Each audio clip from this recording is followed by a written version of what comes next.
আসসালামু আলাইকুম কলিজার ভাই ও বোনেরা, কেমন আছেন?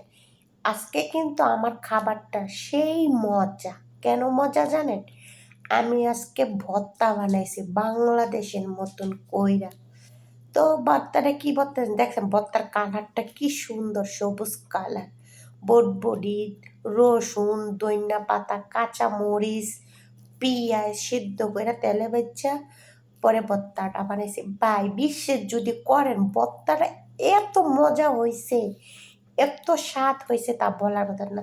তো রিজিকের মালিক কে? রিজিকের মালিক হয়েছে আল্লাহ। আল্লাহ যদি সহযোগিতা থাকে তাহলে কারো হক কেউ মেরে খেতে পারে না, ঠিক আছে? যেমন আমি এই প্রবাসে থাকি কিন্তু আমি অনেক শান্তিতে থাকি, ঠিক আছে? আমি একটা শান্তির একটা বাসা পেয়েছি।